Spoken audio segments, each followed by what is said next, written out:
સવારનો સમય હતો, પણ ગામમાં એક ઘરમાં શાંતિની જગ્યાએ ઉગ્ર શબ્દોની આપ-લે ચાલી રહી હતી.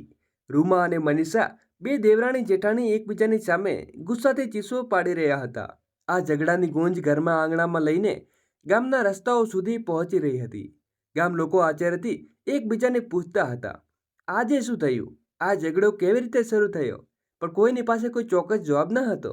ગામનું આંગણું હવે કુરુક્ષેત્રના યુદ્ધમાં મેદાનમાં જેવું લાગી રહ્યું હતું, જ્યાં શબ્દોના તીર ચારે બાજુથી ચાલી રહ્યા હતા.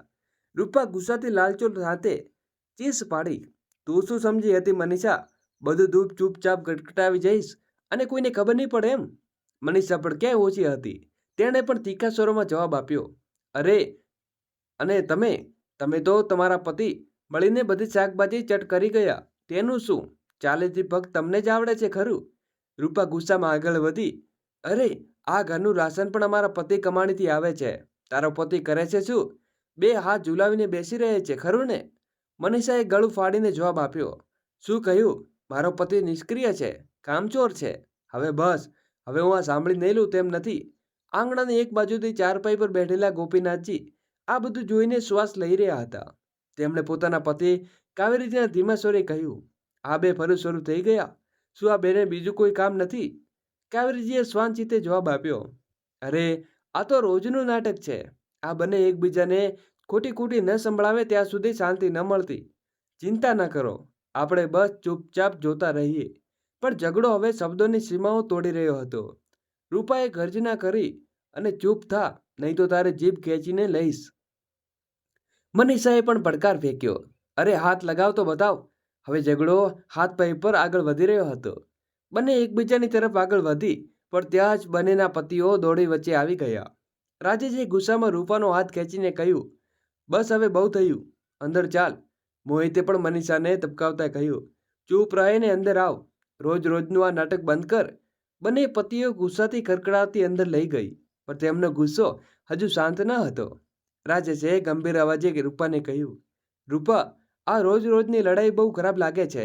ઘરના બધાને મળીને રહેવું જોઈએ. રૂપાએ તેની સામે કોઈ વ્યંગ હસી, અરે વાહ, હવે તમે મને ભેગા રહેવાની શિખામણ આપો છો. પહેલા એ જાણો કે મનીષાએ તમારા વિશે શું કહ્યું હતું. રાજેશ ચોંકી ગયો. શું કહ્યું તેણે? રૂપાએ નાટકીય અંદાજમાં કહ્યું, શું નથી કહ્યું? હવે એ છે કે ઘરનું બધું રાશન તમે ખાઈ જાઓ છો, કોઈ કામ ધંધો નથી કરતા, પણ બસ બેસીને ખાતા રહો છો. રાજેશનો ચહેરો ગુસ્સાથી લાલ થઈ ગયો. શું તેની આટલી હિંમત કે નાના મોટાની મર્યાદા જ નહીં રહી? તે ગુસ્સામાં બોલી ઉઠ્યો, આ રોજ રોજના ઝઘડાથી તો અલગ થઈ જઈએ તો સારું છે. પોતાની મરજીથી ખાઈએ અને પોતાની રીતે જીવીએ. રૂપાના ચહેરા પર એક કપટી સ્મિત ફેલાઈ ગયું. બીજી બાજુ મોહિત પણ મનીષાને ટપતો આપી રહ્યો હતો. મનીષા, હું તને કેટલી વાર સમજાવું છું કે આવા ઝઘડા ન કર. રોજ આ નાટક શા માટે? મનીષાએ ઠંડો શ્વાસ લઈને કહ્યું, હા હા, જ્યારે હું બોલું ત્યારે નાટક, અને જ્યારે તમારી ભાભી મને નીચું બતાવો ત્યારે કશું નહીં. તમે તો દિવસભર ભાઈ ભાભીનું નામ જપતા થાકીતા નથી. અને ખબર છે તેણે તમારા વિશે શું કહ્યું? નિષ્ક્રિય, આળસુ, નકામો, ન જાણે શું શું. મનીષાએ ગુસ્સામાં કહ્યું, એ તો નક્કી કરી લીધું કે હવે ભાભી સાથે એક રસોડું કામ નહીં કરું. મોહિતની આંખો ગુસ્સાથી લાલ થઈ ગઈ. શું ભાભીએ આવું કહ્યું? જા, તું જઈને પૂછી લે. હવે બંને ભાભીઓ લોહી ઉકળી રહ્યું હતું. બંને ગુસ્સાના આંગણામાં આવી ગયા, અને તેમની પાછળ બંને પત્નીઓ. ઝઘડો હવે ફક્ત દેવરાણી જેઠાણીનો ન રહ્યો. બંને ભાઈઓ વચ્ચે પણ ટકરાવ શરૂ થયો. રાજેશે ગર્જના કરી, મોહિત, તારી પત્નીને સમજાવ. તેણે રૂપા વિશે કહ્યું કે તેની માફી માંગવી પડશે. મોહિતે પણ પલટવાર કર્યો, શા માટે ભાઈ? ઝઘડો તો ભાભીએ શરૂ કર્યો. તેમણે શું નથી કહ્યું તે પૂછો. રૂપા વચ્ચે ટપકીને કહ્યું, બસ આજ તો નિર્ણય થઈ જાય. મનીષા પણ ગુસ્સામાં બોલી, હા હા, થઈ જાય નિર્ણય. ક્યાં સુધી આ રોજ રોજના ખેતતાણો ચાલશે? ત્યાં જ કાવેરીજી આગળ આવ્યા. તેમણે ગુસ્સામાં કલરતા લાચારીથી વધુ હતી. શું બોલો છો તમે? થોડી શરમ તો નથી આવતી? તારા બાપુજી બીમાર છે અને ઓછામાં ઓછું તેમની તબિયતનું તો ખ્યાલ રાખો. લોકો શું કહે છે કે એક જ ઘરમાં રહો છો અને આવી રીતે લડો છો. રાજેશે ગુસ્સામાં હાથ ઊંચો કરીને કહ્યું, અમ્મા, તમે વચ્ચે ન બોલો. આજે નિર્ણય થઈ જશે. મોહિતે પણ ગર્જના કરી, તો રાહ શાની જોવાની ભાઈ? બાપુજી અને અમ્માજી હાજર છે. આ રોજ રોજની કચકચતી તો બટવારો થઈ જાય તો સારું છે. ગોપીનાથજી, જેઓ અત્યાર સુધી ચૂપચાપ બધું સાંભળી રહ્યા હતા, લાંબો શ્વાસ લઈને બોલ્યા, થોડું તો વિચારીને બોલ. એક ઘરમાં રહેતા હોવા છતાં નાની મોટી વાતો ઉપર થાય છે. ઘરમાં 4 વાસણો હશે તો ખકડાશે, પણ એનો મતલબ એ નથી કે ઘર તોડી નાખવું. પણ રાજેશે 2 ટૂંકમાં શબ્દોમાં જવાબ આપ્યો, બાપુજી, અમે ઈચ્છીએ છીએ કે તેઓ બટવારો થઈ જાય. ગોપીનાથજીની આંખો ભરાઈ આવી.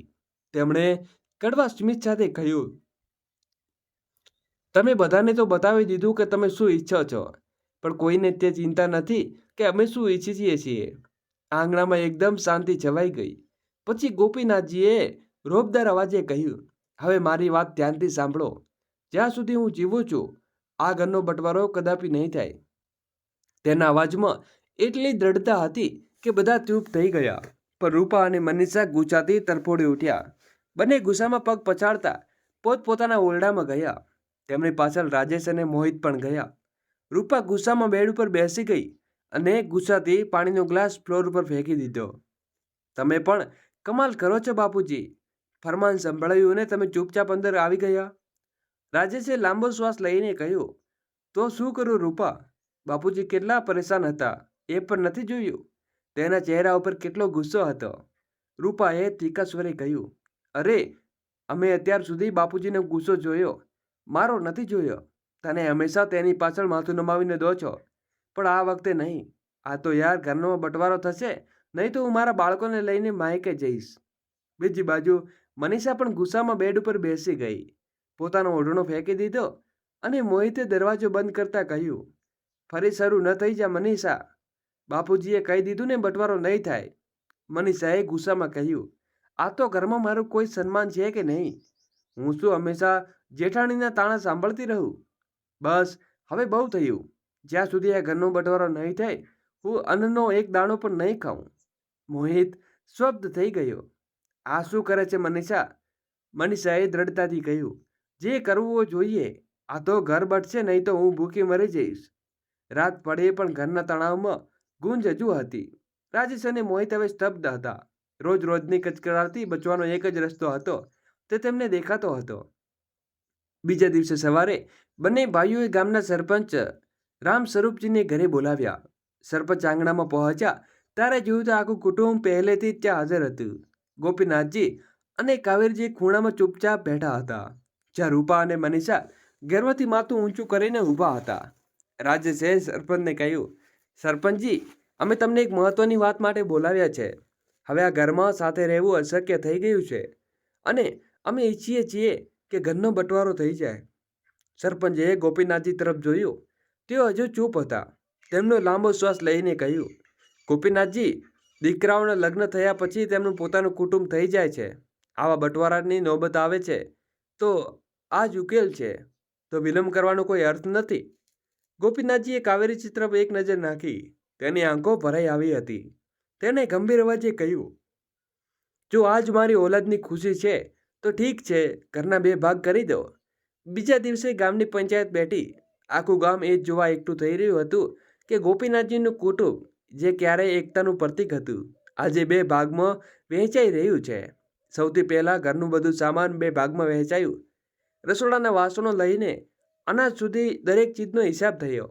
રૂપા અને મનીષાએ પોતાના લગ્નમાં મળેલું ફર્નિચર પોતપોતાના ભાગમાં લીધું.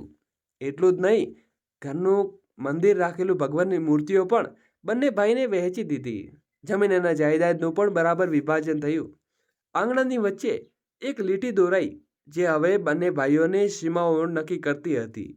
દુકાન અને ખેતરોનું બરાબર વહેંચણી થઈ ગઈ. હવે બધું વહેંચાઈ ગયું હતું. પણ જ્યારે સરપંચે ગંભીર અવાજે કહ્યું, બધું તો વહેંચાઈ દીધું, પણ હવે એક સવાલ છે, તમારા મા બાપુજીનું શું? તમને કોણ રાખશે, મોહિત કે રાજેશ? આ ઘર સમાન અને જાયદાદ તેના કારણે જ છે. તેમનું શું થશે, કંઈ વિચાર્યું છે? આંગણામાં ફરી એક સન્નાટો છવાઈ ગયો. રાજેશ અને મોહિત એકબીજાનો ચહેરો જોવા લાગ્યા. રૂપા અને મનીષા તે હમણાં સુધી જીતનો આનંદ માણી રહ્યા હતા, હવે એકબીજાની તરફ ચોરી છુપીને જોવા લાગ્યા. રૂપાએ ખાંસીને રાજેશને ઈશારો કર્યો. રાજેશે હિલચાલ સાથે કહ્યું, જુઓ, હું મોટો ભાઈ છું, પણ બંટવારો બરાબર થયો છે. જો મા બાપુજીની જવાબદારી બરાબર હોવી જોઈએ. ત્યાં જ પંચાયતના ઉભેલા એક વૃદ્ધે કહ્યું, પણ રાજેશ, તું મોટો દીકરો છે, તારી પહેલી ફરજ છે કે તું મા બાપુજીની તારી પાસે રાખે. રૂપાએ તીખા સ્વરે કહ્યું, ઠીક છે, તો એક કામ કરો, મા બાપુજીને પણ એક હિસ્સો રાખી દો. પછી અમે તમને રાખી લઈશું. મનીષાએ તરત જ પલટવાલ કર્યો, આવું કેવી રીતે ચાલે? એક કામ કરીએ, અમાય અમે રાખી લઈએ અને બાપુજી ભાઈ પાસે રહે. આ સાંભળીને પંચાયતમાં ઊભા રહેલા લોકો ફૂસફૂસાવા લાગ્યા. રાજેશ અને મોહિતે પણ આ નિર્ણય મંજૂરી આપી દીધી. બિના પૂછે તેમના માતા પિતાનું ભાવિ નક્કી કરી લીધું. ગોપીનાથજી અને કાવેરીજી એક ખૂણે ઊભા રહીને બધું સાંભળી રહ્યા હતા. આજે તેમણે પોતાના દીકરાઓને અને તેને સામાનની જેમ વહેંચી દીધા હતા. ગોપીનાથજીએ આંખો ભરાઈ આવી, પણ તેમણે કશું ન કહ્યું. સરપંચે ભારે મનથી માથું હલાવ્યું. ઠીક છે, જો બધા આ જ ઈચ્છો છો તો અમે એ જ થાય. પંચાયત પૂરી થઈ અને ગામ લોકો ધીમે ધીમે ત્યાંથી ચાલ્યા ગયા. આંગણું જે ક્યારે હાસ્ય અને ખુશીઓથી ભરેલું હતું, હવે એક વિચિત્ર ખાલીપણું ભરેલું લાગતું હતું. બસ આંગણાની વચ્ચે બે વૃદ્ધ આકૃતિઓ બેઠી હતી, ગોપીનાથજી અને કાવેરીજી. ગોપીનાથજીએ ઠંડો શ્વાસ લીધો અને આકાશ તરફ જોયું. આજે પહેલીવાર તેમને પોતાનું ઘર અજાણું લાગી રહ્યું હતું. ત્યાં જ મનીષાનો કડક અવાજ આવ્યો, અમ્મા, ચાલો અંદર બેઠો, હવે આપણી બાજુ છો. રૂપા પણ આવી ગઈ છે અને થોડા તિરસ્કાર ભર્યા અવાજે બોલી, બાપુજી, તમે અમારી સાથે ચાલો. ગોપીનાથજીએ ધીમેથી કહ્યું, ના, અમે બે અલગ નહીં રહીએ. રૂપાએ રાજેશ તરફ જોઈને તાણા માર્યો. જુઓ છો, બુઢાપો આવી ગયો, પણ હવે રહેવાનો શોખ હજુ ગયો નથી. ગોપીનાથજીએ આંખો બંધ કરી લીધી. પછી ધીમા પણ દ્રઢ સ્વરે બોલ્યા, બહુ, બુઢાપામાં પતિ પત્ની એકબીજાની સૌથી વધુ જરૂર હોય છે. જ્યારે હાથ ધ્રુજવા લાગે, પગ જવાબ આપવા લાગે, ત્યારે એકબીજાનો સહારો જીવન આખરી આધાર બને છે. મારી તબિયત હવે સારી નથી રહેતી, એવામાં કાવેરીજી મારો સહારો છે. રાજેશ, જે અત્યાર સુધી ચૂપ હતો, ઝૂંઝવા લઈને બોલ્યો, આટલી મોંઘવારીમાં બે લોકોને એક સાથે રાખીએ તો અમારા ખભા ઉપર હાથ વધુ બોજ આવશે. અમે તમારું ધ્યાન રાખીશું, પણ ઘર તો એક જ છે. કાવેરીજીએ આંખોમાં દર્દ ઉભરાતો આવ્યું. તેમણે ધીમેથી કહ્યું, અરે, મા બાપ તો બોજ નથી હોતા બેટા, પણ જો તમને એમ લાગે છે તો શું કહીએ. આંગણું ફરી શાંત થઈ ગયું અને ગોપીનાથજી અને કાવેરીજી એકબીજાનો હાથ પકડીને ઊભા રહ્યા. તેમણે આંખોમાં ખૂબ દર્દ હતું, પણ તેમના ચહેરા ઉપર એક દ્રઢ નિશ્ચય હતો. તેમણે નક્કી કરી લીધું હતું કે બંટવારો ગમે તે થાય, તેઓ એકબીજાને છોડશે નહીં. હવે તમે અમારા માટે બોજ બની ગયા છો, એમ કહીને તેમણે લાંબો શ્વાસ લીધો. પોતાની સાડીનું પલ્લું આંખો લૂછી અને બોલ્યા, ઠીક છે, જેવું નસીબમાં તમને મંજૂર, પરંતુ હજુ તું મારી મા બાપુજીની આટલી અહીં આંગણામાં ગોઠવી દે. માજી, હું તો અમારી ખાટલી ગોઠવી દઉં છું, પરંતુ બાપુજીની ખાટલી તો ભાભી ગોઠવશે. બેસમથી બોલતા મનીષા આટલી બિછાવી. રૂપાએ પણ મોં બતાવતા એક ખાટલી ખેંચીને આંગણામાં મૂકી દીધી. બીજા દિવસે સવારે સૂરજની પહેલી કિરણો આંગણામાં પથરાઈ રહી હતી. ત્યારે પક્ષીઓનો કલરવ ગુંજી રહ્યો હતો અને કાવેરીજી કામમાં લાગી ગયા હતા. મનીષાએ સવારમાં તેમને શાકભાજી કાપવાનું કામ આપી દીધું હતું, પરંતુ ગઈકાલની ઘટનાઓ ગોપીનાથજીના હૃદયમાં હલચલ ચલાવી રહી હતી. બંનેને મૌન ઓઢી રાખ્યું હતું. ત્યારે તેમના બે પૌત્ર રોહન અને અંશ આંગણામાં રમવા લાગ્યા. નિર્દોષ બાળકો શું જાણે કે ભાગલા શું હોય છે. તેમણે તો ફક્ત પોતાની રમતનો મતલબ હતું. તેઓ પહેલેની જેમ હસી ખિલાટ કરી રહ્યા હતા.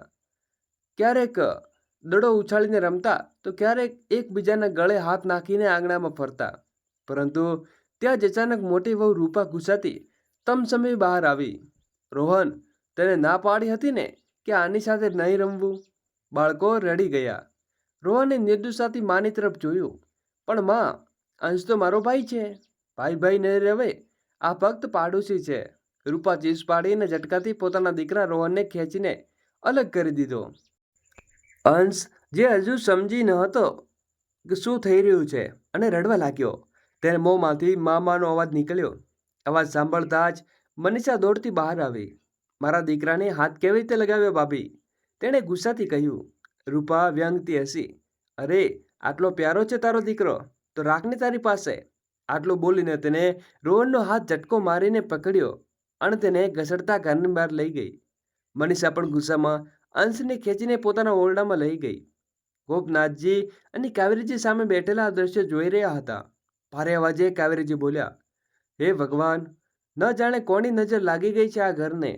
અમારું હસવું ખેલવું ઘર પુસ્તીને અખાડામાં ફેરવાઈ ગયું. થોડી વાર પછી મનીષા હાથમાં ચા અને નાસ્તો લઈને આવી. લો માજી, તમારી ચા અને નાસ્તો. તેણે કાવેરીજીની સામે મૂકી અને કાવેરીજીએ ધીમેથી કહ્યું, વહુ, તારા બાપુજી માટે પણ લઈ આવ. મનીષાના ચહેરા ઉપર એક કપટી સ્મિત ઉભર્યું. તેણે હાથ કમર ઉપર મૂક્યો અને વ્યંગ કરતા બોલી, ભૂલી ગયા શું માજી? ગઈકાલે તો બધી વાત થઈ ગઈ હતી. બાપુજીની જવાબદારી તો મોટી ભાભીની છે, મારી નહીં. ગોપનાથજી અને કાવેરીજી એકબીજાને જોવા લાગ્યા. કાવેરીજીની આંખો ભીની થઈ ગઈ. તેણે થાળીને હળવી દૂર ખસેડતા કહ્યું, તો ઠીક છે, મારો નાસ્તો પણ અંદર લઈ જા. હું ત્યારે જ ખાઈશ જ્યારે તારા બાપુજી ખાશે. મનીષાએ આંખો તારવીને કહ્યું, નાસ્તો અહીં રાખ્યો છે, જ્યારે મન થાય ત્યારે ખાઈ લેજો. બાર બાર ગરમ કરીને આપવાનો સમય નથી મારી પાસે. આટલું બોલીને તે પગ પટકતી અંદર ચાલી ગઈ. ગોપનાથજી પણ હવે કાવેરીજીનું દુઃખ હૃદયે એકબીજાને જોતા રહ્યા. પછી કાવેરીજી બોલ્યા, કંઈ વાંધો નહીં, આપણે સાથે ખાઈ લઈએ. અને થાળી પોતાના પતિ પાસે લઈ આવ્યા. તેમણે એક નિશાળો લીધો. ત્યાં જ રૂપા પણ હાથમાં થાળી લઈને બહાર આવી. જોતામાં બોલી, આ શું, તમે મનીષાના હાથનું ખાવાનું બનાવેલું ખાઓ છો? હું શું તમને ખાવાનું નથી બનાવતી? અરે ના વહુ, મનીષાએ તારી સાસુને પહેલાં ખાવાનું આપી દીધું હતું અને એ તો મારે ખાયા વગર ખાતી નથી ને, એટલે એક નિશાળો લીધો હતો. ગોપીનાથજીએ કહ્યું, ઠીક છે, પણ હવે આજ ખાવાનું ખાજો, રૂપાએ કહ્યું. અને ગોપીનાથજીએ ચૂપચાપ થાળી તરફ જોયું, પરંતુ તેમનું મન કંઈક બીજું વિચારી રહ્યું હતું. તેમણે ધીમેથી પૂછ્યું, વહુ, રાજેશ ક્યાં છે? રૂપાએ કંઈક બોલવામાં મોં ખોલ્યું એટલે રાજેશ જાતે જ બહાર આવ્યો. તે દુકાને જવા માટે ઉતાવળમાં નીકળી રહ્યો હતો. ગોપીનાથજીએ તેને પોતાની પાસે બોલાવ્યો અને તેના હાથમાં ચશ્મા આપતા બોલ્યા, બેટા, જતા જતા તારી માના ચશ્મા લઈ જા. 2 દિવસથી તૂટેલા ચશ્મા પહેરે છે. દુકાન પાસે ચશ્માવાળો છે, ઠીક કરાવી લાગજે. રાજેશે અનમાણે ચશ્મા લેવા હાથ લંબાવ્યો. તેમણે રૂપાએ હળવી ખાંસી સાથે ઇશારો કર્યો. રાજેશ થંભી ગયો. તેણે નજર ચોરી અને શરમાતા બોલ્યો, બાપુજી, આ ચશ્મા નાના ભાઈને આપી દો, એ ઠીક કરાવી લાવશે. મારી પાસે હમણાં સમય નથી. આટલું બોલીને તે ઝડપથી દરવાજા તરફ ચાલ્યો ગયો. કાવેરીજીએ પોતાના પતિ તરફ જોયું. તેની આંખો ભરાઈ આવી અને પરંતુ ગોપીનાથજીએ ફક્ત સ્મિત કર્યું. કાવેરીજીએ પોતાના તૂટેલા ચશ્મા ઉપાડ્યા અને ફરી આંખો પર મૂકી દીધા. ગોપીનાથજીએ આંગણામાં પડેલી ખાટલી ઉપર બેસીને ઊંડા વિચારોમાં ડૂબી ગયા. તેમના ચહેરા ઉપર દર્દ અને લાચારી સ્પષ્ટ દેખાતી હતી. તેમણે ભારે અવાજે કહ્યું, ન જાણે અમે કેવું પાપ કર્યું હતું કે અમને આ દિવસો જોવા પડે છે. કાવેરીજીએ બાજુમાં બેઠા હતા. તેમણે ધીમેથી તેમના ખભા માથે હાથ મૂકતા કહ્યું, ચિંતા ન કરો, ભગવાન ઉપર ભરોસો રાખો, બધું ઠીક થઈ જશે. 15 દિવસ આમ જ પસાર થઈ ગયા અને ગોપીનાથજી હવે સંપૂર્ણ સમજી ગયા હતા કે દીકરાઓના હૃદય તેમના માટે કોઈ જગ્યા નથી બચી. રોજ કંઈક એવું થતું કે જેનાથી તેમનું મન તૂટતું જતું હતું. દોસ્તો, આગળ વિડીયો શરૂ કરીએ એની પહેલાં વિડીયોને લાઈક કરી અમારી નાનકડી ચેનલને સબસ્ક્રાઈબ કરવાનું ભૂલશો નહીં. આલમ એ હતો કે પિતાજીની તબિયત ખરાબ હોવાથી કે દવા ખતમ થઈ ગઈ હોય તો નાનો દીકરો અને વહુ દવા લાવવા પર ન જાય, અને જો માતાજી કોઈ તકલીફ હોય તો મોટા દીકરાની વહુ પણ મોં ફેરવી લે. પરંતુ આજે ગોપીનાથજીએ નક્કી કરી લીધું હતું કે હવે બસ. તેમણે સવારે જ બંને દીકરાઓ રાજુને આંગણામાં બોલાવ્યા. બેટા રાજેશ, મોહિત, અમારે તમારી સાથે એક વાત કરવી છે. રાજેશ અને મોહિતે એકબીજા તરફ જોવા લાગ્યા. રૂપા અને મનીષા પણ આવીને ઊભા રહ્યા. ગોપીનાથજીએ ઊંડો શ્વાસ લીધો અને સીધા શબ્દોમાં બોલ્યા, બસ હવે ઘણું થયું અને હવે કાવેરીજી અલગ અલગ નહીં રહી શકીએ. અમે નક્કી કરી લીધું છે, અમે હંમેશા સાથે રહીશું. મોહિત ચોંકી ગયો. બાપુજી, આ શું વાત થઈ? ઘર તો એક જ છે અને ફક્ત ખાવાનું જ અલગ અલગ મળે છે. ગોપીનાથજીએ કડવા સ્વરમાં કહ્યું, ઘર એક જ હતું બેટા, પરંતુ તમે લોકો તેને 2 ભાગમાં વહેંચી નાખ્યું. રાજેશે જે વાત સંભાળવાની કોશિશ કરી. અરે બાપુજી, આવું કેમ બોલો છો? તમને ક્યાંય કોઈ તકલીફ થાય છે શું? ગોપીનાથજીએ હળવું હસ્યા, પરંતુ તે હાસ્યમાં દર્દ હતું. તકલીફ? અરે, એ તો પૂછો કે સુખ શું આપ્યું તમને અમને. હવે તો બસ એક જ વસ્તુ જોઈએ. હું અને કાવેરી સાથે રહીશું. ભાગલા હવે સહન નથી થતા. અને મનીષા પરેશાન થઈ ગઈ છે. તે તો ફક્ત પોતાની સાસુને પોતાની પાસે રાખવા માંગતી હતી, કેમ કે આખો દિવસ તેમની પાસે કામ કરાવતી હતી.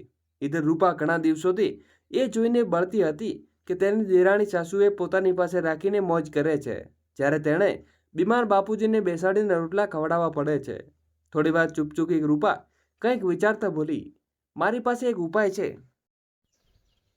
ગોપીનાથજીએ તેની તરફ જોયું અને માજી મને સાથે રહી શકો છો. પરંતુ વારા પરથી ગોપીનાથજી ચોંકી ગયા. એટલે રૂપા સમજાવી લાગી, એટલે કે 1 મહિનો તમે દેવરજી પાસે રહો અને 1 મહિનો અમારી પાસે રહો. આ રીતે તમે બેન સાથે પણ રહેશો અને અમારા ઉપર કોઈ બોજ નહીં પડે. ગોપીનાથજી સ્તબ્ધ થઈ ગયા. તેમણે અર્ધથી પોતાના દીકરા તરફ જોયું તો હવે તેને કોઈ સામાન થઈ ગયા કે 1 મહિનો એક ઘરમાં રાખો, પછી બીજા ઘરમાં મોકલી દો. કાવેરીજીની આંખો પણ ભરાઈ આવી. ખેર, દીકરા વહુએ નિર્ણય લીધો હતો. ગોપનાથજી અને કાવેરીજીના જીવનમાં ભાગલા થઈ ગયા હતા. આ મહિને તો મોટા દીકરા રાજેશ અને રૂપા સાથે રહેવાનું હતું, પરંતુ હજુ પણ તેમની મુશ્કેલીઓ ઓછી ન થઈ. તેઓ એક રૂપા તો ફક્ત ખાવાનું બનાવતી અને કામ કરતી, બાકીનું બધું કામ કાવેરીજી પાસે કરાવતી. આખો દિવસ કામ કરીને કાવેરીજી થાકીને ચૂર થઈ ગયા. ગોપીનાથજીએ આ જોઈને બિલકુલ સારું નહોતું લાગતું, પરંતુ કાવેરીજી તેમને કંઈ બોલવાની મનાઈ કરતા. દિવસો આમ જ પસાર થવા લાગ્યા. આજે રાજેશ અને રૂપા પોતાના બાળકોને લઈને બહાર ખાવા ગયા હતા, પરંતુ કોઈને યાદ ન હતું કે ઘરે વૃદ્ધ માતા પિતા માટે પણ કંઈક બનાવવાનું જવું. ગોપીનાથજી અને કાવેરીજી આંગણામાં બેઠેલા પોતાના દીકરા વહુની રાહ જોતા હતા, પરંતુ તેઓ હજુ આવ્યા ન હતા. ક્યારેક કાવેરીજી જાતે ઊભા થઈને રસોડામાં કંઈક બનાવી લેતા, પરંતુ આજે તેમની તબિયત ઠીક ન હતી. આખરે હિંમત કરીને કાવેરીજી મનીષાના ઓરડા તરફ ગયા. ભાઉ, તેમણે પોકાર્યું. મનીષા ફોનમાં વ્યસ્ત હતી. તેણે અરમાન સાથે માથું ઊંચું કર્યું. શું થયું માજી? તમારા બાપુજી ભૂખ્યા છે? જો ખાવાનું પડ્યું હોય તો તેમને આપી દે. તેમને દવા પણ લેવી છે. મારી તબિયત ઠીક નથી અને મોટી વહુ ન જાણે ક્યારે આવશે. મનીષાએ બિનભાવે જવાબ આપ્યો. માજી, ખાવાનું તો ખતમ થઈ ગયું. આ સમયે કંઈ નથી પડ્યું. કાવેરીજીને આશા હતી કે મનીષા ઊભી થઈને 2 રોટલી બનાવી દેશે, પરંતુ તે ફરીથી પોતાના ફોનમાં વ્યસ્ત થઈ ગઈ. કાવેરીજી ચૂપચાપ પાછા બેસી ગયા અને પછી જાતે જ ઊભા થઈને થોડું દૂધ ગરમ કર્યું અને ગોપીનાથજીને તેમની દવા સાથે આપી દીધી. પોતે ભૂખ્યા સૂઈ ગયા અને રાત્રે જ્યારે રૂપા અને રાજેશ ઘરે આવ્યા ત્યારે બંને સૂઈ ગયા હતા. મુશ્કેલીથી 1 મહિનો પસાર થયો. પછી તેઓ નાના દીકરા વહુ પાસે આવ્યા. અહીં પણ બંને હાલત કંઈ ખાસ સારી ન હતી. મન ઉદાસ થઈને તેઓ ફક્ત દિવસો કાપી રહ્યા હતા. એક દિવસે કાવેરીજીની તબિયત અચાનક બગડી. તેમનો શ્વાસ લેવામાં તકલીફ થવા લાગી. ગોપીનાથજી ગભરાઈ ગયા. તેણે મુશ્કેલીથી ઊભા થઈને પોતાના દીકરાને અવાજ લગાવ્યો. રાજેશ બેટા, જરા બહાર તો આવ. રાજેશ પોતાની પત્ની રૂપા સાથે અણમાલે બહાર આવ્યો.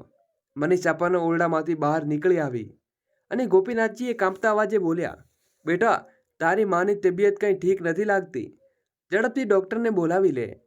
રાજેશે થોડી વાર માતાને જોયું, પછી બેપરવાહીથી બોલ્યો, બાપુજી, નાના ભાઈને કહો ને. આ મહિનો તો તમારી સાથે જવાબદારી છે. તેને તો શહેરની બહાર ગયો છે. હું તો તેમને ડૉક્ટર પાસે લઈ જવાનો નથી. મનીષા બોલી તો રૂપાએ ઝંઝટ કરતા કહ્યું. ગામમાં એક નાનકડા ઘરમાં આંગણામાં રાતના નીરવ શાંત વાતાવરણમાં અને ગોપીનાથજી અને તેમની પત્ની કાવેરીજી બેઠા હતા. કાવેરીજીની શ્વાસની તકલીફ વધુ થઈ હતી અને ગોપીનાથજી ચિંતાતુર નજરે તેમની પીઠ સહેલાવતા હતા. ઘરની અંદર તેમના મોટા દીકરા રાજેશને રૂપા બોલી ઉઠી. આ ઉંમરે તો બીમારી લાગી જ રહે છે. આરામ કરશે તો બધું ઠીક થઈ જશે. શું ડૉક્ટરનો ખર્ચ ઉઠાવવો પડે? ગોપીનાથજીનું હૃદય ભારે થઈ ગયું. તેમણે લાચાર નજરે રાજેશ તરફ જોયું. બેટા, આ તારી માં છે. આટલી તકલીફમાં છે. અને રાજેશે ઉદાસીથી જવાબ આપ્યો. બાપુજી, માને દમની તકલીફ છે. ઇનહેટ આપો, બધું ઠીક થઈ જશે. ગોપીનાથજીએ નરમાશથી કહ્યું. બેટા, એક વખત ડૉક્ટરને બતાવી દે. પણ રાજેશે ઊંઘણું લેતા કહ્યું. બાપુજી, કાલે નાના ભાઈને કહી દેજો. તે લઈ જશે. આટલી રાતે તો અમને પણ ચેનથી ઊંઘવા દો. રૂપા અને રાજેશ પોતાના રૂમમાં ચાલ્યા ગયા. નાના દીકરાની પત્ની મનીષા પણ કાવેરીજી તરફ એક નજર નાખી અને મોં ફેરવીને ચાલી ગઈ. આંગણામાં હવે ફક્ત બે વૃદ્ધ હતા, ગોપીનાથજી અને કાવેરીજી. આખી રાત કાવેરીજી કરવટો બદલાવતા રહ્યા અને ગોપીનાથજી તેમની પીઠ સહેલાવતા રહ્યા. બંને રાતભર ન ઊંઘ્યા અને સવારે સૂરજ ઊંઘવાની તૈયારીમાં હતો. ગોપીનાથજીએ ચિંતામાં પૂછ્યું, કેવું લાગે છે? કાવેરીજીએ આંખોમાંથી આંસુ ઝરી પડ્યા. તેમની શ્વાસ હજુ ભારે હતી. ગોપીનાથજીએ તેમનો હાથ પોતાના હાથમાં લીધો. આ ઉંમરે જ્યારે પત્ની સૌથી વધુ સંભાળની જરૂર હતી, તેમની આ હાલત જેવી તેના માટે અસહ્ય હતી. થોડી વારમાં તેમનો નાનો દીકરો મોહિત ઘરે પાછો આવ્યો. ગોપીનાથજીએ થોડી આશા જાગી. તેમણે મોહિતને બોલાવ્યો. બેટા, તારી માની તબિયત બગડી છે, ડૉક્ટર પાસે જવું છે. મોહિતે આંખો ચોળતા કહ્યું, બાપુજી, હું થાકી ગયો છું, થોડું સૂઈ લેવા દો. તમે મોટા ભાઈને કહો. ગોપીનાથજીએ રાજેશ પાસે ગયા. બેટા, તારી માં બહુ બીમાર છે, ડૉક્ટરને બતાવીને. રાજેશે મોબાઈલ સ્કોર કરતા બેદરકારથી કહ્યું, બાપુજી, મારી પાસે સમય નથી. આ મહિને તો નાના ભાઈની જવાબદારી છે. ગોપીનાથજી માં લાચાર ઊભા રહ્યા. તે પોતાની તબિયત પણ નાદુસ્તની હતી. દીકરા અને પોતાની માની બીમારીની જવાબદારી લેવા તૈયાર ન હતા. આખરે ગોપીનાથજીએ નિર્ણય લીધો કે તેને કાંપતા હાથે કાવેરીજીને ટેકો આપ્યો. ખિસ્સામાં રાખેલા થોડા પૈસા લીધા અને ઓટોમાં બેસાડીને હોસ્પિટલે નીકળી પડ્યા. હોસ્પિટલ પહોંચતા જ દીકરાએ કાવેરીજીને તપાસ કરી. સ્થિર ગંભીર હતી અને તેમને તાત્કાલિક દાખલ કરીને સવારમાં શરૂ થવામાં આવી હતી. ગોપીનાથજીએ બંને દીકરાઓને ફોન કર્યો, પણ શરૂઆતમાં કોઈએ ફોન ન ઉપાડ્યો. ઘણી કોશિશો બાદ મોહિતે ફોન ઉપાડ્યો અને કહ્યું, બાપુજી, અમે આવીએ છીએ. બપોરે રાજેશ અને રૂપા આવ્યા. થોડીવાર બાદ મોહિત અને મનીષા પણ પહોંચ્યા. રાજેશે બેદરકારીથી પૂછ્યું, બાપુજી, માં ઠીક છે? ગોપીનાથજીએ થાકેલા અવાજે કહ્યું, બેટા, ડૉક્ટરે કહ્યું છે કે તમારી માને હૃદયનું ઓપરેશન કરવું પડશે. 5 લાખ રૂપિયા લાગશે. આ સાંભળીને બંને દીકરાઓ એકબીજાની તરફ જોવા લાગ્યા. મોહિતે ખંખેરીને કહ્યું, બાપુજી, આટલી મોટી રકમ અચાનક ક્યાંથી? રાજેશે વાત આગળ વધારી, હા બાપુજી, બેંકમાં પૈસા નીકળે તો થોડા સમય લાગશે. ગોપીનાથજીની આંખો ભરાઈ આવી. બેટા, જેટલું જલ્દી થઈ શકે તેટલું જલ્દી પૈસાની વ્યવસ્થા કરો. બંને દીકરાઓએ માથું હલાવ્યું ને કહ્યું, બાપુજી, અમે જોઈએ છીએ. પછી બંને હોસ્પિટલમાંથી નીકળી ગયા. ગોપીનાથજી દર અડધા કલાકે ફોન કરતા રહ્યા, પણ કોઈને જવાબ ન ઉપાડ્યો. નર્સે આવીને કહ્યું, સમય ઓછો છે, ઓપરેશન જલ્દી કરવું પડશે, પૈસા જમા કરાવો. ગોપીનાથજીએ દરેક વખતે એક જવાબ આપતા, મારા દીકરા આવવાના હશે, પણ રાત થઈ ગઈ અને દીકરાઓ ન આવ્યા. કાવેરીજીની હાલત વધુ બગડી ગઈ હતી. ગોપીનાથજીએ તેમનો હાથ પકડ્યો અને કાવેરીજી પણ તેમની હથોડીને ચુસ્ત રીતે પકડી. પણ ધીમે ધીમે તેનું પડક ઢીલું થઈ રહ્યું હતું અને પછી તેઓ ડર હતો કે સહી ગયું. કાવેરીજીનો શ્વાસ થંભી ગયા. ગોપીનાથજી તેમની ઠંડી પડતી આંગળીઓ પકડીને ધ્રુસકે ધ્રુસકે રડવા લાગ્યા. હોસ્પિટલના સન્નાટામાં ફક્ત તેમની સિસકીઓ અવાજ ગૂંજતી હતી. તેમણે વૃદ્ધ હાથે ફોન ઉપાડ્યો અને ઘરે ફોન લગાવ્યો. રાજેશે ફોન ઉપાડ્યો. હેલો બાપુજી, આટલી રાતે શું થયું? ગોપીનાથજીનો અવાજ ગળામાં અટવાઈ ગયો. બેટા, તારી માં નથી રહી. એટલું કહીને તેઓ ફૂટીને પડ્યા. રાજેશ સ્તબ્ધ થઈ ગયો. પણ બાપુજી, અમે તો કાલે આવવાના હતા. બીજા દિવસે કાવેરીજીનો અંતિમ સંસ્કાર થયો. ગોપીનાથજી પથ્થરની મૂર્તિની જેમ ઊભા હતા. દીકરા અને વહુઓ માથું ઝુકાવીને નીરવ ઊભા હતા. ચિતાના લપટો આકાશ તરફ જઈ રહી હતી અને કાવેરીજી આ દુનિયામાંથી વિદાય થઈ ગયા હતા. ઘરે પાછા ફરતી વખતે ગોપીનાથજી પગ લથડતા હતા. ઘરના દરવાજે પગ મૂકતા તેમને ઘર અજાણ્યું લાગ્યું. તેમની નજર ચારપાઈની જગ્યા ઉપર ગઈ. ત્યાં કાવેરીજી બેસતા હતા. હવે ત્યાં ફક્ત ખાલી જગ્યા હતી. ગોપીનાથજી ત્યાં બેસી ગયા. ખોવાયેલા એકદમ એકલા લાગે સમય વિતાવવા પોતાની ગતિએ ચાલતો રહ્યો. 2 મહિના વીતી ગયા અને દીકરાને વહુએ પોતાની જિંદગીમાં વ્યસ્ત થઈ ગયા. ઘરના દરેક ખૂણે કાવેરીજીની યાદો સમાયેલી હતી. ક્યારેક લાગતું કે તેઓ રસોડામાંથી બોલાવે છે, ક્યારેક લાગતું કે ચા લઈને આવશે, પણ એ બધું હવે ફક્ત કલ્પનામાં જ રહી ગયું. ધીમે ધીમે રૂપા અને મનીષાએ ગોપીનાથજીને બોધ લાગવા માંડ્યા. એક દિવસ રૂપા બરબરતી રાજેશને બોલી, સાંભળો, બાબુજી આખો દિવસ બીમાર રહે છે, ખાંસતા રહે છે. કામ તો કશું નથી કરતા, બસ બોજ બનીને બેઠા છે. રાજેશે નજર ચોરીને કહ્યું, તો હું શું કરું? નાના ભાઈ પાસે હતા અને તકલીફ પણ હતી. હવે અહીં છે તો તકલીફ પણ છે. મનીષાની વાત કાપી. ભાભી સાચું કહે છે. જ્યારે અમ્મા હતા તો ઘરનું થોડું કામ કરતા. હવે તો બસ એક બીમાર માણસની સેવા કરવી પડે છે. રૂપાએ નજર ફેલાવીને કહ્યું, એનો ઉપાય છે. બાપુજીને વૃદ્ધાશ્રમમાં મોકલી દઈએ. ત્યાં તેમના જેવા બીજા લોકો હશે અને અહીં કરતાં સારી સંભાળ થશે. રાજેશ અને મોહિતે એકબીજા તરફ જોયું અને રાજેશે કહ્યું, વાત તો સાચી છે. આપણે પણ કામ ધંધામાં ફસાયેલા રહીએ છીએ. જ્યારે ગોપીનાથજીએ આ નિર્ણય વિશે વિચાર્યું, તેની આંખો નમ થઈ ગઈ. રાજેશ અને મોહિત તેમને વૃદ્ધાશ્રમમાં લઈ ગયા. ગાડી આગળ વધતી હતી અને ગોપીનાથજીની આંખો બેચેન હતી. બારી બહાર જોતા પરિસ્થિતિ રસ્તામાં પાછળ છૂટતા જતા હતા. ગાડી એક ઇમારત પાસે ઊભી રહી, જેના બોર્ડ ઉપર લખેલું હતું. તે ગોપીનાથનું હૃદય બેસી ગયું. તેણે ધ્રુજતા અવાજે પૂછ્યું, બેટા, શું હવે તારી સાથે નહીં રહું? તમારા જેવા બીજા વૃદ્ધો પણ હશે. ગોપીનાથજીએ ફીકી હસી, પણ તેમની આંખો ભીની હતી. શું ત્યાં તમારામાં કોઈ હશે? આ સવાલો બંને દીકરાઓના હૃદયને હચમચાવી દીધા, પણ તેમણે કશું ન કહ્યું. અંદર જઈને ગોપીનાથજીએ છેલ્લી વખત પોતાના દીકરાઓને જોયા અને ભારે હૃદયે કહ્યું, હવે મને અહીંથી પાછા લેવા ન આવતા. હું પાછો નહીં આવું.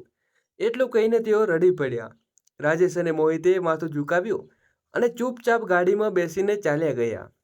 વૃદ્ધાશ્રમમાં ગોપીનાથજી એકદમ એકલા પડી ગયા હતા.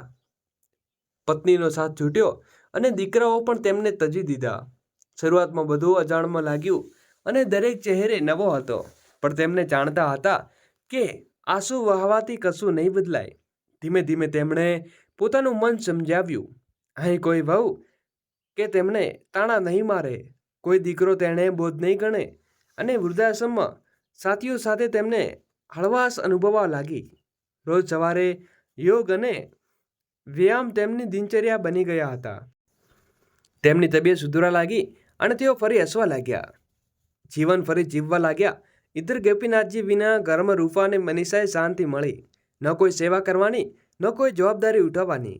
રાજેશ અને મોહિત પણ નીચે થઈ ગયા. પણ એક દિવસ રાજેશે હાથમાં કોર્ટનો આદેશ પકડીને આઘાતથી કહ્યું, આ કેવી રીતે થઈ શકે? પિતાજીએ આટલો મોટો અન્યાય કેવી રીતે કર્યો?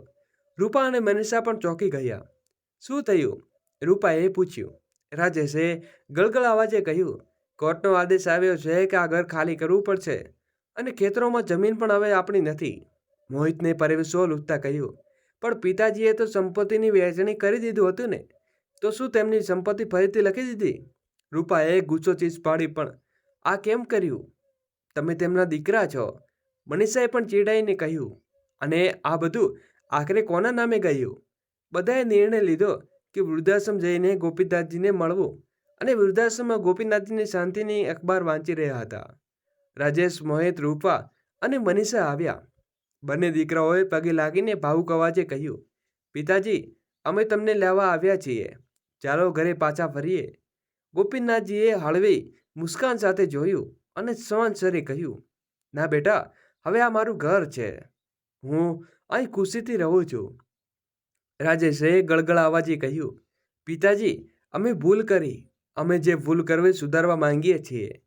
મોહિતે આંચું લૂછતા કહ્યું, હા પિતાજી, અમે તમને અહીં એકલા નહીં છોડીએ. પણ ગોપીનાથજી નમસ્કાર કર્યા. એકલો? ના, એકલો તો હું તમારી સાથે હતો. અહીં તો મારા ઘણા સાથીઓ છે.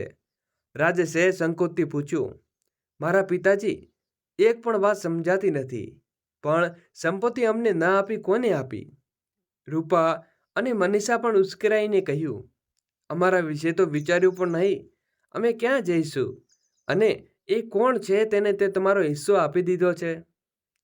ગોપીનાથજીએ ઊંડો શ્વાસ લીધો અને શાંતિથી કહ્યું, તમારો હિસ્સો? જ્યારે તમે મા બાપ પ્રત્યે કોઈ ફરજ નથી નિભાવી તો હકની આશા કેવી રીતે રાખો છો? જ્યારે તમે અમારા માટે પતિ પત્નીની ચિંતા ન કરી તો હું તમારા વિશે કેમ વિચારું? જ્યારે સપનાઓને ઠુમકાવ્યું ત્યારે આ ઘેરોને મને અપનાવ્યું હતું. તેઓ તો મારી સંપૂર્ણ સંપત્તિ આ વૃદ્ધાશ્રમને દાનમાં આપી દીધી છે. આ એ જગ્યા છે જેને મને સહારો આપ્યો છે. જ્યારે મારા દીકરાઓને મને તજી દીધો છે, આ સાંભળીને રાજેશ અને મોહિત સ્તબ્ધ થઈ ગયા. તેમની પાસે બોલવા માટે કોઈ જવાબ ન હતો. આંખોમાંથી આંસુ વહેવા લાગ્યા અને રૂપાએ ગુસ્સામાં કહ્યું, પણ બાપુજી, આ તો સાફ અન્યાય છે. ગોપીનાથજીએ શ્વાન કહ્યું, અન્યાય? ના, બહુ હવે જઈને અન્યાય થયો છે. તે હવે શાંત સાજે ગોપીનાથજી તેમના ઘરે આંગણામાં બેઠા હતા, જ્યાં નીરવ શાંતિ વચ્ચે તેના હૃદયમાં ભૂતકાળની યાદો ગમરાતી હતી. તેમના 2 પુત્રો રાજેશ અને મોહિત અને તેમની પત્નીઓ સાથે એક સમય તેમના જીવનનો આનંદ માણતા હતા. પરંતુ સમયની સાથે સંબંધોમાં માત્ર સ્વાર્થ અને લોભની ચાદર ચડી ગઈ.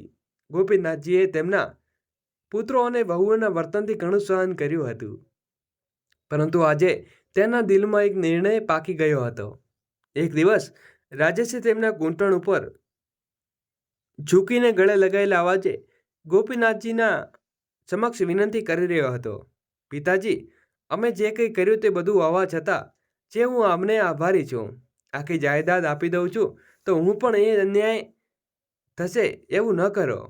પિતાજી, અમને માફ કરી દો. અમને તમારી જાયદાદ નથી જોઈતી, ફક્ત તમારો સાથ જોઈએ. તેની આંખોમાં આંસુ જલજલી ઝૂકી રહ્યા હતા અને તેમની વાણીમાં પસ્તાવો સ્પષ્ટ દેખાતો હતો. મોહિતે પણ હાથ જોડીને વિનવીને કહ્યું, હા પિતાજી, બસ એક તક આપો, અમે બધું સુધારી લઈશું. તેનો અવાજ ભાવુક હતો, પરંતુ ગોપીનાથના ચહેરા ઉપર એક શાંત નિર્જીત હાસ્ય રમી રહ્યું હતું. દોસ્તો, હજી સુધી અમારા વિડીયોને લાઇક ન કરી હોય તો પ્લીઝ વિડીયોને લાઇક કરો અને અમારી નાનકડી ચેનલને સબસ્ક્રાઈબ કરવાનું ભૂલશો નહીં. હજી ગોપીનાથજીએ ઊંડો શ્વાસ લઈને કહ્યું, ના બેટા, આ રિશ્તો હવે ફક્ત નામનો જ રહ્યો છે, દિલથી નહીં. તેના શબ્દોમાં દર્દની સાથે એક અડગ નિર્ણય પણ હતો. તેવડું થોભું થોભીને આગળ કહ્યું, હવે તમે બધા જાઓ અને આ શીખ લઈને જાઓ કે માતા પિતા કોઈ સંપત્તિ નથી જેને તમે તમારી સુવિધા મુજબ વહેંચી દો છો. જ્યારે મન ભરાઈ જાય ત્યારે તજી દો. આટલું કહીને ગોપીનાથજીએ ધીમે ધીમે ઊભા થયા અને ઘરની બહાર ટહેરવા નીકળી ગયા. તેના પગલામાં એક શાંત દૃઢતા હતી અને જાણે તેમણે પોતાના હૃદયને બહુ જળવો કરી દીધો હોય. રાજેશ અને મોહિત અને તેમની પત્ની શરમથી માથું ઝુકાવીને ભારે પગલે પાછા ફર્યા. તેના ચહેરા ઉપર પસ્તાવો હતો, કારણ કે તેમણે હવે સમજાઈ ગયું હતું કે તેમની મૂર્ખતાના કારણે તેમણે પોતાની સૌથી કિંમતી સંપત્તિ, તેમના પિતાનો પ્રેમ અને સાથ ગુમાવી દીધો હતો. ગોપીનાથજીનો નિર્ણય એક બાજુથી કઠોર લાગે છે, પરંતુ તેના ઊંડા જીવનનો પાઠ પણ શીખવી દે છે અને છપાયેલો છે. તેમણે પોતાના પુત્રોને એક મહત્વની શીખ આપી છે કે સંબંધોનું મૂલ્ય સંપત્તિથી નહીં, પરંતુ પ્રેમ, આદર અને વિશ્વાસથી નક્કી થાય છે. જો પુત્રો સાચા દિલથી પસ્તાવો કરે તો પોતાની ભૂલ સુધરે તો કદાચ ભવિષ્યમાં આ નિર્ણય સંબંધોમાં ફરી જોડવાનો પ્રયાસ કરી શકાય છે. પરંતુ ગોપીનાથજીએ પોતાના આત્મસન્માનને પ્રાધાન્ય આપીને એક મહત્વનું ઉદાહરણ ઊભું કર્યું છે કે માતા પિતાને માત્ર સ્વાર્થ માટે નહીં, પરંતુ યાદ કરવા જોઈએ. શું ગોપીનાથજીનો નિર્ણય સાચો હતો? તમારા વિચારો અમારી સાથે જરૂરથી કોમેન્ટ બોક્સ દ્વારા શેર જરૂરથી કરજો. જો મિત્રો તમને આ વાર્તા ગમી હોય તો લાઈક કરો, શેર કરો અને અમારી ચેનલને સબસ્ક્રાઈબ કરો. આખી વાર્તા છેલ્લે સુધી સાંભળવા બદલ તમારો ખૂબ ખૂબ હૃદયથી આભાર. જય શ્રી કૃષ્ણ. રાધે રાધે. ફરી મળીશું નવા વિડીયો સાથે.